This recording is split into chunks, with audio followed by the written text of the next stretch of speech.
दृश्यमाननगरी तुल्यं निजान्तर्गतम् पश्यन्नात्मनि मायया बहिरिवोद्भूतं यथा निद्रया यः साक्षात् कुरुते प्रबोधसमये स्वात्मानमेवाद्वयम् तस्मै श्रीगुरुमूर्तये नमः इदं श्रीदक्षिणामूर्तये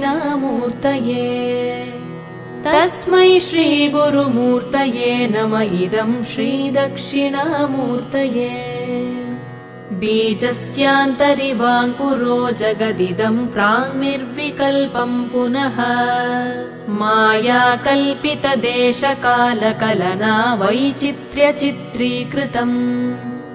मायावीव विजृम्भयत्यपि महायोगी वयस्वेच्छया तस्मै श्रीगुरुमूर्तये नमः इदं श्रीदक्षिणामूर्तये तस्मै श्रीगुरुमूर्तये नमः इदं श्रीदक्षिणामूर्तये यस्यैव स्फुरणं सदात्मकमसत्कल्पार्थकं भासते साक्षात् तत्त्वमसीति वेदवचसा यो बोधयत्याश्रितान् यत् साक्षात्करणाद् भवेन्न पुनरावृत्तिर्भवाम्भोनिधौ तस्मै श्रीगुरुमूर्तये नमः इदं श्रीदक्षिणामूर्तये तस्मै श्रीगुरुमूर्तये नमः इदं श्रीदक्षिणामूर्तये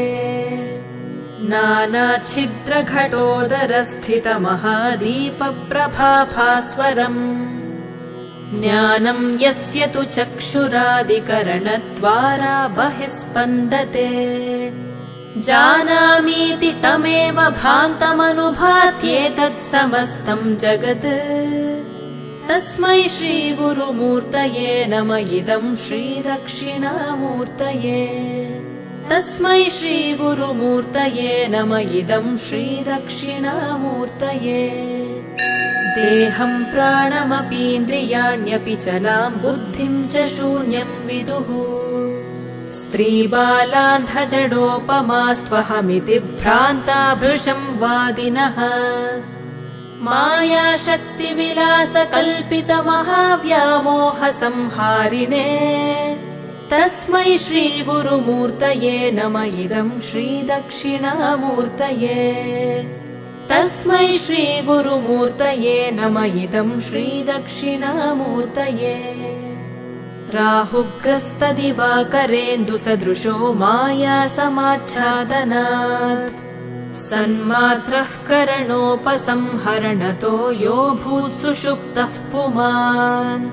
प्रागस्वाप्समिति प्रबोधसमये यः प्रत्यभिज्ञायते तस्मै श्रीगुरुमूर्तये नमः इदं श्रीदक्षिणामूर्तये तस्मै श्रीगुरुमूर्तये नमः इदं श्रीदक्षिणामूर्तये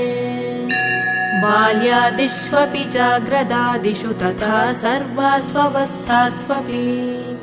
व्यावृत्तास्वनुवर्तमानमहमित्यन्तः स्फुरन्तं सदा स्वात्मानं प्रकटीकरोति भजतां यो मुद्रया भद्रया तस्मै श्रीगुरुमूर्तये नमः इदं श्रीदक्षिणामूर्तये